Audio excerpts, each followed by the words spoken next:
저희는 계속 지금 이 본문으로 이제 첫 주, 둘째 주, 또 오늘 셋째 주 같이 말씀을 살펴보고 있습니다. 이 본문을 통해서 우리가 살펴보고자 하는 가장 큰 주제는 무엇인가요? 그 사람, 그 교회입니다. 주님이 찾으시는 그 사람, 주님이 세우시는 그 교회는 누구고 어떤 교회냐라는 것이죠. 첫 번째로 살펴봤던 것은 무엇이었죠? 하나님이 찾으시는 그 사람, 하나님이 찾으시는 그 교회였고요. 두 번째는 뭐였죠? 예수님이 바꾸시는 그 사람, 예수님이 바꾸시는 그 교회라는 것을 우리가 살펴보았습니다. 오늘은 세 번째 시간, 성령으로 사랑하는 교회라는 제목으로 우리가 같이 말씀을 살펴보도록 하겠습니다. 지금 이 시대는 어떤 시대인가요? 사랑하는 시대입니다. 사랑하는 시대죠. 근데 뭘 사랑하나요? 자기를 사랑합니다. 자기를 사랑하죠. 예전에는 어떤 시대였나요? 자기를 희생하는 시대였습니다. 무엇을 위해서요? 공동체를 위해서 희생했습니다. 공동체를 위해서 너가 튀면 안 돼. 공동체의 목적을 위해서 네가 맞춰야 돼 라는 것을 강요하던 시대였습니다. 그리고 또 어떤 시대였나요? 이전에는 다른 사람을 위해 희생하던 시대였습니다. 그래서 예전에 부모님들은 자녀 대학 보내려고 그렇게 노력하셨습니다. 그리고 아내는 남편을 위해, 자녀를 위해 자기의 모든 것을 다 걸었죠. 심지어 그것이 전부가 될 정도로, 자기의 모든 존재를 다 잃어버릴 정도로 다른 사람을 위해서 희생하며 살았던 시대가 이전의 시대였다면, 지금의 시대는 그런 것들을 철저히 무시하고 외면하고 있습니다. 공동체가 뭐가 중요하냐? 다른 사람이 뭐가 중요하냐? 내가 중요하다라고 외치는 시대죠. 내가 편하면 되고, 내가 만족하면 되고, 내가 즐기면 되고, 내가 편하면 되지, 누구를 위해서 내가 희생할 필요가 무엇이 있느냐라고 주장하는 시대를 우리는 살아가고 있습니다. 그래서 어떻게 하나요? 나의 이익을 위해서 끊임없이 추구하며 살아가는 모습들, 점점 더 젊은이들의 모습 속에 그런 것들이 더 보이죠. 그런데 또 동시에 지금 이 시대는 사랑하는, 자기를 사랑하는 시대인 동시에 또 어떤 시대인가요? 사랑하지 않는 시대입니다. 나를 사랑하기 때문에 다른 사람을 사랑하지 않는 거죠. 여러 가지 이유가 있습니다. 돈이 없습니다. 집이 없습니다. 여유가 없습니다. 그렇게 할 수 있는 형편이 아닙니다. 나는 흙수저기 때문에 지금 내 한 몸뚱아리 유지하기도 힘듭니다. 누구를 사랑할 수 있습니까? 그래서 많은 젊은이들이 비혼을 선택합니다. 결혼하지 않죠. 요즘에 연애도 안 한다고 합니다. 그리고 출산하지 않습니다. 아이를 사랑할 자신이 없습니다.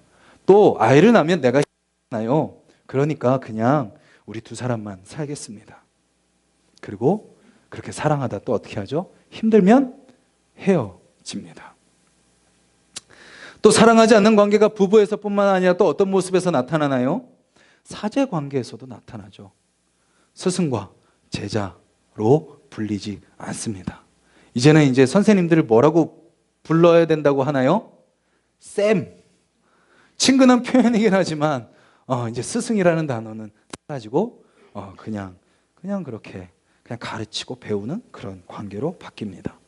직장 동료의 관계도 어떤가요? 옛날에는 평생 직장이라는 개념이 있었습니다. 우리는 한 가족이라고 같이 했었죠. 그래서 한 번 직장에 들어오면 가족처럼 서로 돌봤습니다. 그런데 지금은 철저히 이해 관계로 바뀌어가고 있죠. 이웃 관계도 어떤가요? 이웃 사촌이라고 그랬습니다. 1년에 한 번 만나는 친척보다 이웃이 더 가깝다라고 여겼습니다. 그래서 서로 문을 열고 서로 교제하고 왕래하며 지냈습니다. 근데 지금은 층간소음이 크다는 이유로 쫓아가서 이웃을 죽이는 시대가 되었죠. 나 자신을 너무 사랑함과 동시에 다른 사람은 사랑하지 않는 이 시대를 살아가고 있는 거죠. 이 성경에 쓰여지던 예수님의 시대도 크게 다르지 않았습니다. 이 시대의 특징은 뭐였나요? 율법의 시대입니다. 유대교가 꽉 그 문화를 다스리던 시대죠. 그 율법 무엇을 낳나요? 정죄를 낳았습니다. 종교 지도자들은 다 자기의 의를 드러냈습니다. 나는 이렇게 합니다. 나는 저렇게 합니다. 그리고 정죄하죠. 왜 너는 그렇게 사느냐라고 정죄했습니다. 그것이 예수님의 시대였죠. 근데 우리가 읽은 5절의 말씀은 무엇을 보여주고 있나요? 5절에 나오는 이들에게 복음이 전파됐다는 것을 우리에게 무엇을 알려주고 있나요? 정죄의 시대에 예수님이 하시는 것은 무엇이라는 거예요? 정죄가 아니라는 것입니다. 복음이 전파됐던 맹인과 걷지 못하는 자와 나병 환자와 듣지 못하는 자와 죽은 자와 가난한 자들은 그 당시에 철저히 사회에서 외면당하고 소외된 자들이었습니다. 그들은 저주받았기 때문에 이렇게 산다라고 여김받은 자들이었습니다. 지금이나 그렇게 약한 자들을 불쌍히 여기고 하지, 그 당시에는 뭔가 죄가 있으니까 저들은 저렇게 사는 거야 라는 정죄를 받고 사회에서 철저히 외면당했던 자들이었습니다. 근데 주님의 복음이 누구에게 선포됐다고요? 그들에게 선포되었다라는 것입니다. 하나님께서 그들을 찾으신다는 것입니다. 예수님께서 그들을 바꾸신다는 것입니다. 탁월하고 의롭고 선하고 착하고 바르게 살아가는 바리새인들이나 종교 지도자들이 아니라 누구를요? 사회에서 정죄당하고 외면당하고 내세울 것 없고 가진 것 없는 그들을 주님께서 찾아가시고 그들을 선택하신다라는 것이죠. 왜요? 왜 주님은 그들을 찾아가시죠? 왜 그들을 바꾸시죠? 사람들이 다 싫어하는 그들을 사랑하시니까 그들을 찾아가시고 바꾸시는 겁니다. 하나님은 그렇게 찾아가십니다. 그리고 바꾸십니다. 왜요? 사랑하시니까. 그리고 우리도 그렇게 사랑하는 자로 부르시고 계십니다. 저는 오늘 말씀을 통해서 우리도 그렇게 사랑하는 자가 되기를 간절히 소망합니다. 사랑이 없지만, 사랑할 수 없는 자들이지만 우리를 사랑하신 그 하나님의 사랑이 우리 안에 경험됨을 통해서 우리도 그렇게 사랑하는 자들로 세워지기를 소망합니다. 먼저 말씀을 통해서 하나님이 우리에게 명령하시는 건 뭐예요? 여러분들 지금 저와 같이 복음반을 하면서 제가 끊임없이 복습하면서 강조하는 게 뭐죠? 도시 속으로, 세상 속으로 들어가서 그리스도인들이 해야 되는 것은 무엇인가요? 먼저는 그곳으로 뭐 하라? 들어가서 살아라. 그리고 뭐 해라? 그곳에서 들어가서 살면서 뭐 해라? 사랑해라 라는 것을 이야기합니다. 즉 사랑하며 살아라 라고 성경은 우리에게 끊임없이 이야기합니다. 놀랍게도요, 창세기부터 요한계시록까지 성경은 끊임없이 우리에게 세상 속으로 들어가서 살아라, 세상 속으로 들어가서 사랑해라 라고 이야기를 합니다. 그래서 우리의 신앙은요, 결코 세상 속에서의 삶과 분리되어서는 안 됩니다. 세상에서의 삶과 교회에서의 삶이 달라서는 안 됩니다. 여러분들의 친구를 만날 때와 교회 식구들을 만날 때가 달라서는 안 됩니다. 그것은 성경이 우리에게 알려주는 신앙이 아닙니다. 우리가 원하는 거죠. 우리가 바라는 거죠. 교회에서는 적당히 좋은 모습 보여드릴게요. 세상 속에서는 그냥 저 마음대로 살도록 내버려 두십시오. 하나님, 세상 속에서는 어쩔 수 없잖아요. 그렇게 살게 내두시고 제가 교회 와서 회개할게요. 열심히 교회 섬길게요. 그것도 나쁘진 않지만 주님이 진정 원하시는 것은 세상 속에 들어가 사랑하라라는 것입니다.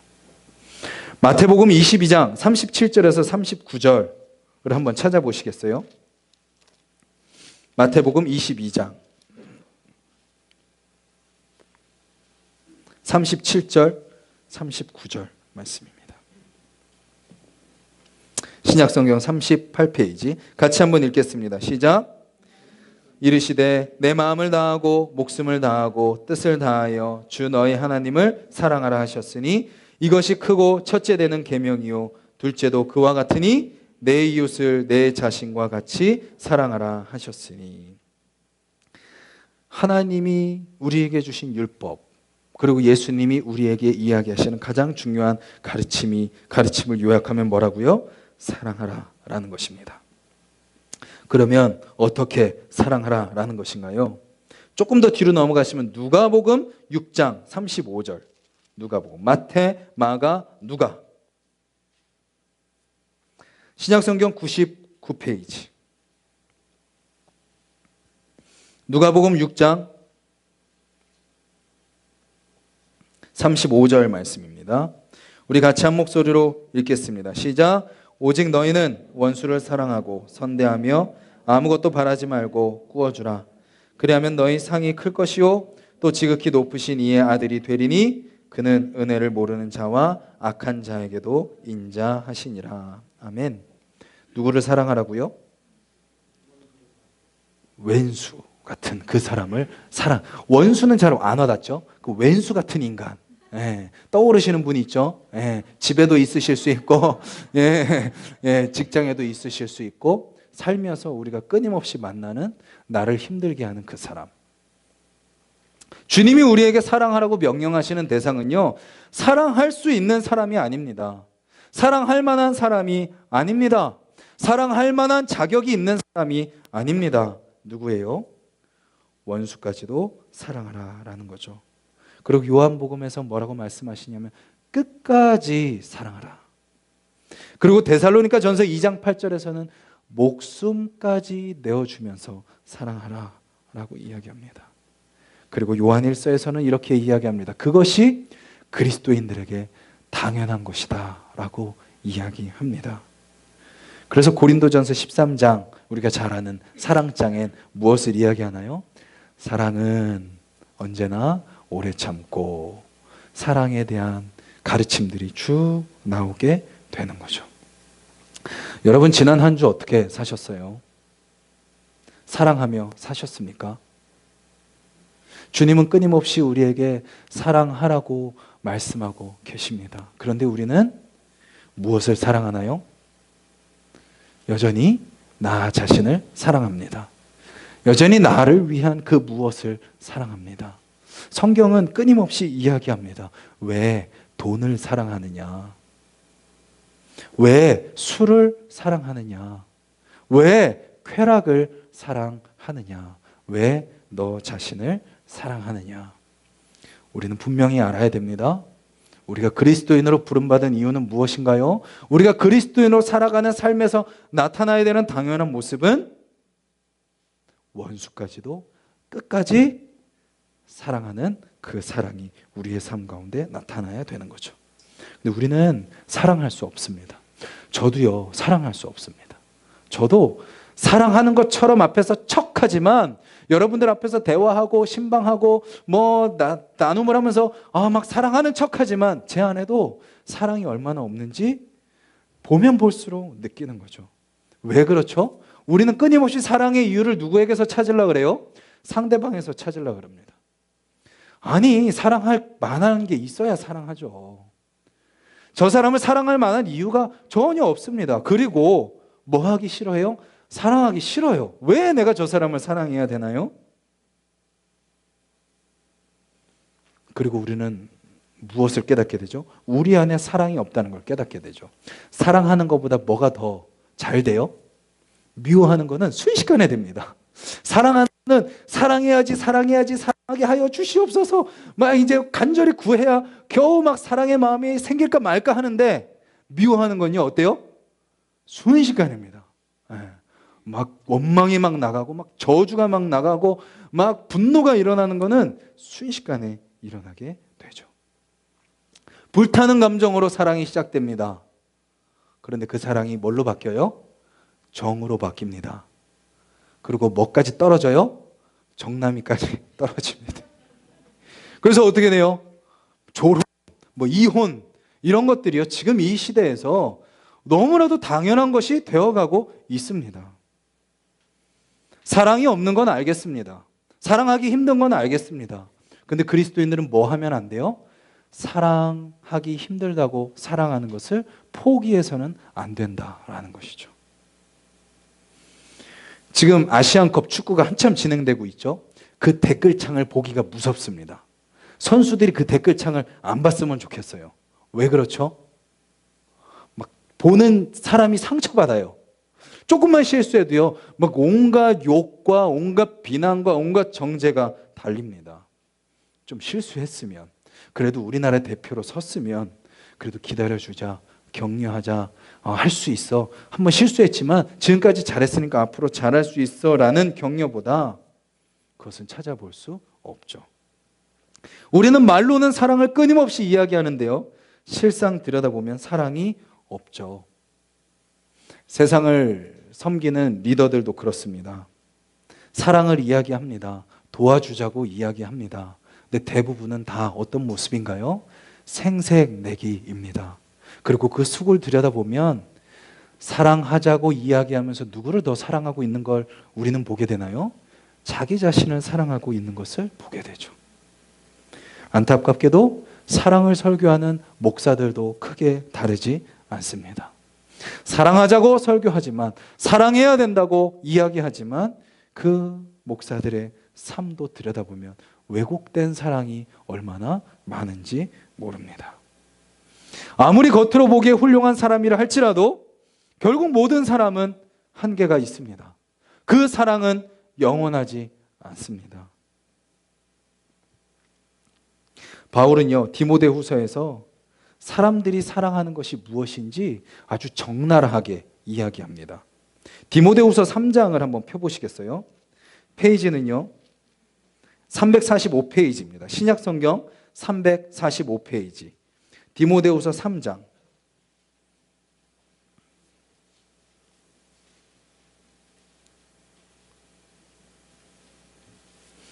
신약성경 빨간색인 부분 345페이지 3장 2절부터 7절인데요. 한번 눈으로 한번 따라와 주시겠어요? 사람들이 자기를 사랑하며 돈을 사랑하며 자만하며 교만하며 비방하며 부모를 거역하며 감사하지 아니하며 거룩하지 아니하며 무정하며 원통함을 풀지 아니하며 모함하며 절제하지 못하며 사나우며 선한 것을 좋아하지 아니하며 배신하며 조급하며 자만하며 쾌락을 사랑하기를 하나님 사랑하는 것보다 더하며. 근데 제가 설교를 준비하면서 이 말씀을 읽는데요, 놀라운 사실을 발견했습니다. 하나도 빠지지 않고 제 안에 있는 것을 발견하게 됐습니다. 하나도 빠지지 않고요. 정말 하나님 붙들고 살아간다고 하지만 실상 우리의 삶이 어때요? 끊임없이 이 바울 사도가 이야기하는 것처럼 잠시 잠깐은 그렇게 살아가는 척, 그렇게 살아가는 것처럼 보이지만 우리는 끊임없이 또 무엇을 사랑하나요? 돈을 사랑하며 악을 사랑하고 쾌락을 사랑하고 자기 자신을 사랑하며 살아가는 모습이 우리의 모습임을 우리는 깨닫게 되죠. 그런데 성경은 왜 하나님은 그런 우리에게 사랑하라고 하실까요? 사랑할 수 없는 우리가 사랑하라는 명령을 받아들일 수 있는 이유는 무엇일까요? 바로 사랑할 수 없는 우리를 사랑하신 분이 계시기 때문입니다. 우리가 지난주 통해서 우리가 우리 자신이 누구라고 같이 살펴봤었죠? 5절에 나오는, 마태복음 11장 5절에 나오는 그 모습이 누구의 모습이라고요? 우리의 모습이라고요. 우리가 어때요? 두 눈 똑바로 뜨고 이렇게 안경까지 끼고 다 보는 것처럼 보이지만 진짜 봐야 될 것을 보지 못하는 영적인 맹인과 같다라는 거죠. 우리가 보고 싶은 것만 보고 살아가는 자들이라는 거죠. 정말 하나님께서 우리에게 네가 봐야 될 것은 이거다라고 보여주시는 것을 보지 못하는 영적인 맹인인 거죠. 우리는 또 어떻습니까? 두 발 힘 있고 근육 있고 달릴 수도 있고 다 할 수 있다고 생각하지만 정작 우리의 삶을 붙드는 죄에 묶여서, 정작 우리를 붙드는 무기력에 붙들려서 뭐 하지 못해요? 일어서지 못하는 것이 우리의 모습이 아닙니까? 그리고 점점 우리 안에 회개하지 않고 고백하지 않고 꺼내놓지 않고 다 드러내지 않고 그 안에서 묵혀서 점점 썩어 들어가는 나병 환자처럼 점점 죽어가는 모습이 우리의 모습이 아닙니까? 듣지 못하고 죽은 것과 같고 무언가를 많이 가지고 무언가를 많이 갖춘 것처럼 보이지만 진정 우리 안에 갖춰야 될 주님의 형상, 주님의 성품은 가지지 못한 그런 모습으로 우리가 혹시 살아가고 있지 않습니까? 그것을 우리가 지난주와 지지난주 살펴봤죠. 우리의 모습은 어때요? 그런 우리의 모습은 하나님과 어울리나요? 우리가 아까 교리문답 두 번째 질문에서 살펴본 것처럼 선함과 공의와 정의와 공평과 그 능력과 그 선하심이 영원하시고 무궁하신 그 하나님과 정말 봐야 될 것을 보지 못하고 무기력함 가운데 빠져 있고 죄 가운데 오염되어 가고 죽어가고 있는지도 모른 채 죽은 것과 같은, 정말 주님이 우리에게 주시는 것들을 소유하지 못한 채 살아가고 있는 그런 우리의 모습과 하나님의 모습과 우리가 어울리나요? 우리는 결코 하나님이 사랑할 만한 자들이 아닙니다. 하나님께서 우리에게 다가오실 이유가 하나도 없습니다. 그것이 우리의 모습입니다. 사랑할 수 없는 자들이고 하나님과 어울리지 않는 자들입니다. 그런데 그런 하나님이 어떻게 하셨다고요?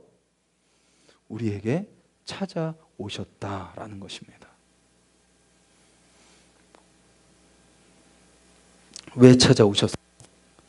우리를 사랑하시니까 찾아오신 겁니다. 그리고 어떻게 하셨어요? 아들을 보내주셨습니다. 우리가 그 연약함의 대가, 죄의 대가, 그 죄의 대가를 죽음으로 치러야 될 우리를 대신해서 아들을 보내주셔서 아들을 대신 희생시키신 거죠. 아들을 죽으심으로 누구를 살리신 거예요? 우리를 살려주신 것입니다. 그래서 주님 안에 살아가는 사람들, 그 하나님의 사랑을 경험한 사람들은 이제 어떻게 할 수 있다고요? 볼 수 있게 되었고, 걸을 수 있게 되었고, 살아나는 삶으로 바뀌었고, 들을 수 있게 됐고, 가질 수 있게 되었다라는 거죠. 죄인에서 의인으로, 죄의 노예에서 하나님의 자녀로, 죄를 추구하는 삶이 아닌 성령의 열매를 추구하는 삶으로 바뀌었다라는 것이죠. 근데 그런 삶으로 살아가도록 주님이 우리에게 성령님을 보내주셨다라는 것입니다. 요한복음 14장 한번 찾아보시겠어요? 요한복음 앞으로 넘어오시면 제가 가진 성경 173페이지 요한복음 14장 말씀입니다. 173페이지 신약성경 173페이지 요한복음 14장 16절 17절 말씀 우리 같이 한번 읽도록 하겠습니다. 시작. 내가 아버지께 구하겠으니 그가 또 다른 보혜사를 너희에게 주사 영원토록 너희와 함께 있게 하리니 그는 진리의 영이라 세상은 능히 그를 받지 못하나니 이는 그를 보지도 못하고 알지도 못함이라. 그러나 너희는 그를 아나니 그는 너희와 함께 거하심이요 또 너희 속에 계시겠음이라. 아멘. 그리고 우리가 읽지는 않겠지만 요한복음 14장 26절에는 이렇게 이야기합니다. 예수님이 승천하시고 대신 성령님을 보내주시고 그 성령님은 우리에게 어떤 일을 하시냐? 바로 우리 안에 예수님의 말씀을 다시 생각나게 하시고 예수님을 닮게 하신다라는 것입니다. 예수님의 어떤 모습을 닮나요? 예수님에게 닮을 수 있는 한 가지는 무엇인가요?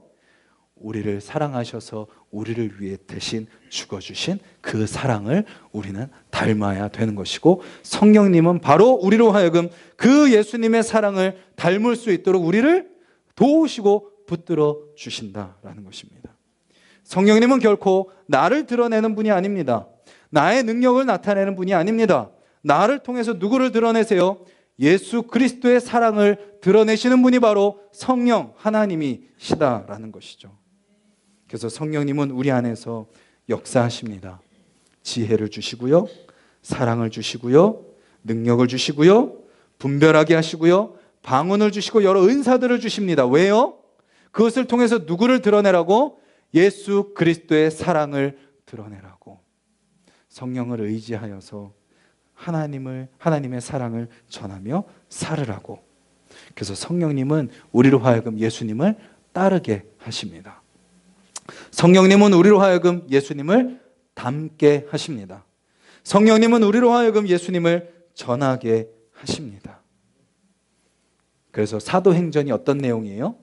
성령으로 성령으로 세상 속에서 살아가며 사랑하는 사람들의 이야기가 바로 사도행전에 나오는 이야기들이죠. 그리고 신약에 나오는 그 모든 편지들이 다 어떤 내용이에요? 성령으로 세상 속에서 사랑하며 살아가기를 원하지만 그것이 힘들고 연약하여 신음하고 있는 성도들을 향해서 하나님이 바울 사도를 통해서 베드로 사도를 통해서 보내주며 권면하며 다시 격려하는 말씀이 바로 그 성경의 내용들입니다. 그 성령이 오늘 이 시간 우리에게도 무엇을 주시나요? 사랑할 수 있는 능력을 주시는 줄 믿습니다. 그 사랑이 우리 가운데 경험되고 그 사랑이 우리 가운데 깨달아질 때, 그 주님의 복음을 우리의 마음 가운데 우리가 받아들일 때 우리는 사랑할 힘이 없지만 우리는 또 다시 나 자신을 사랑하고 돈을 사랑하고 쾌락을 사랑하며 그렇게 살아갈 가능성이 높은 자들이지만 그 성령님께서 우리를 다시 돌이키게 하시고 나를 바라보는 시선에서 남을 바라보는 시선으로 바라보게 하실 줄 믿습니다. 사람은요, 기대하는 대상이 아닙니다. 아까 우리도 찬양했죠? 또 사람은요, 신뢰하는 대상도 아닙니다. 사람은 어떤 대상인가요? 사랑해야 되는 대상입니다. 그러니 저도 사랑해 주십시오. 저도 사랑입니다. 서로를 사랑해 주십시오. 서로에게 너무 큰 기대를 하지 마세요. 저 목사님 개척교회 하시고 이렇게 하시니까 잘하시겠지. 네, 저희 아내한테 물어보시면 저희 민낯이 다 드러납니다. 여러분들 서로를 향해서 너무 기대하지 마십시오. 저 장로님, 저 권사님, 저 집사님, 저 성도님임에도 불구하고 개척에 오셨으니까 뭔가 대단한 성도님이겠지. 다 우리는 기대하고 신뢰해야 되는 사람이 아니라 어떤 사람이라고요? 사랑해야 되는 사람입니다. 하나님께서 우리에게 말씀하세요. 내가 너를 사랑한단다. 그리고 또 질문하시죠. 너도 나를 사랑하느냐? 그럼 우리는 어떻게 대답하나요? 사랑하기 원합니다. 그런 우리에게 주님은 마지막으로 이렇게 말씀하십니다. 너도 그를 사랑해라 라고 말씀하고 계시죠. 우리 힘이 아닌 성령의 능력으로 사랑할 수 있다는 사실을 기억하셨으면 좋겠습니다. 우리가 마음이 무너질 때, 좌절될 때, 사랑할 힘이 없을 때, 그때 성령님을 의지하십시오. 그때 기도하십시오. 그때 말씀을 기억하십시오. 그 성령님께 여러분들의 마음을 맡기십시오. 그때 성령님이 여러분들을 통해서 사랑하게 하실 줄 믿습니다. 새로운 일주일 저희들 살아갑니다. 또 다음 주에 만나가지고 우리가 그냥 그랬던 척 하면서 앉아있는 것이 아니라 정말 여러분들의 삶 속에 사랑했던 그런 기억들, 또 때로는 넘어졌던 기억들, 그 기억을 가지고 다시 모여서 또 이 안에서 다시 사랑을 회복하고 끊임없이 사랑하는 마음으로 이 세상을 향해 나아가는 저와 여러분들이 되시기를 주님의 이름으로 간절히 소망합니다. 우리 말씀을 기억하면서 한번 기도드리겠습니다. 주보에 늘 기도 제목이 나와 있어요. 말씀 안에서 우리가 기도해야 되는 기도 제목은 예수님의 은혜로 바꾸시는 하나님의 은혜를 우리가 경험하게 해달라고, 그래서 사랑하는 자들이 되게 해달라고, 그리고 또 우리의 삶 가운데 또 첫 번째 기도 제목은 내 힘이 아닌 성령의 능력으로 사랑하게 해달라고, 그리고 교회